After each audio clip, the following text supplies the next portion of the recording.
Malaysian police have declared war. It is on a full frontal assault to wipe out the gangs. We will not leave any stones unturned. We will go and all out and check. Whatever they're laying, we are going after them. I'm Chan Tao Cho. This week on 101 East, we take you deep into the ganglands of Malaysia to uncover what drives some of the most hardcore criminals in the country into a life of lawlessness.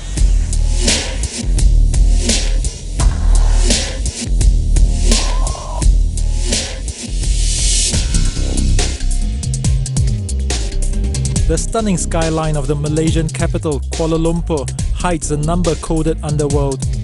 Deadly factions with names like 04, 08, 77, the list goes on. Police have identified 49 illegal gangs nationwide with 40,000 known members. More than 70% of felons are ethnic Indians, who make up just 7% of Malaysia's population. Small in number, yet linked to a rash of crimes: armed robberies, drug and prostitution rings, loan sharking, gambling and extortion rackets, and even contract killings. After a spike in deadly crimes last year, police are on the offensive against the gangs. This mission, codenamed Ops Chantas, aka Operation Cutoff, is part of a nationwide battle against crime syndicates beginning last August. Police have arrested thousands of suspects this year. They say the crime rate is down 7%. Tonight, they're leaving no stone unturned in the northern state of Penang, where police have busted a car theft syndicate. I joined them to recover 7 vehicles at the garage where they were to be resprayed and sold. Some of the numbers, engine numbers and all that are changed. So we are looking for who is the original. This is believed to have been stolen in Alustaka. Deputy Commissioner A. Thaivigan says the 3 suspects arrested have criminal records. Police are investigating their links to armed gangs. With whatever intelligence we gather, we will follow up with our teams. So they will not rest until they complete the whole operation. How dangerous does it get? It can get to the worst. There can be a shootout. The next morning, all eyes were on the 5 body bags carried out. The suspects were all dead. At a press conference, the Inspector General of Police said when his men knocked on the door, the suspects opened fire and the cops killed them in a gunfight. There is no such policy of shoot to kill. Who told you there is a policy of shoot to kill? Well, there is no such policy. We only shoot to defend ourselves. He said this shield protected his men, who retrieved 3 guns from the scene. But not everyone believes the police had to fire in self-defense. My son is on bail. You want to catch my son, if he comes to the court, you catch him lah. Why you want to shoot gun? It's not just the police who are dealing with bolder criminals. Residents of this Kuala Lumpur suburb are reeling from a spike in armed break-ins. They've formed a neighbourhood watch group to protect themselves. What you guys are supposed to look for is basically motorbike with a car or 2 cars. Just go around, look. Ismail Faisal is a retired army major fighting a different battle these days. His home was broken into twice in 10 days last October. Major, as they call him, says the modus operandi suggests organised gangs did it. If I get them, before I hand them over to the police, they will have what we call people's justice first. My kind of justice. Honestly, we would like to see some blood. Ismail Faisal sees nothing wrong with police shooting to kill. What was the point of fighting the communists or whatever it is that I fought before to make my country peaceful when I see my daughter and my wife so scared? Do you agree with police taking stronger action against them? I agree. I mean, all of us agree. I hope the police shoot more. If you are a good citizen, would you be walking around with arms? A look into Malaysia's history reveals why many Indians, once the bedrock of estate agriculture, have been turning to crime. Many of them worked in rubber plantations after they migrated here during British colonial rule.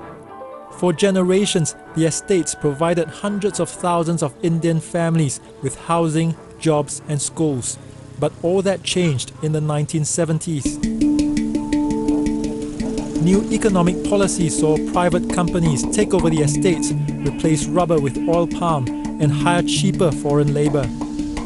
Some plantations were developed into townships. Today, within one generation, most estate Indians have been forced into urban centers, leaving them unskilled and trapped in poverty. So they found themselves in a position where, they could only get the most menial of jobs. Many of the families that came out became dysfunctional. Ganesan says Malaysian Indians dominate the underclass because the government's affirmative action policies favor the majority Malay population, who enjoy better job, housing and education opportunities than minority races. In total, the 10 Malaysia plans, the government has spent about 1.1 trillion ringgits for development. Not even a small fraction of that actually went in for the resettlement program for these displaced estate workers. Not a small fraction. So these become fertile ground for the recruitment of members for the crime syndicates. One man wants to change the fate of vulnerable Indians in Malaysia.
Murali, you have a different type of gang now. Yeah.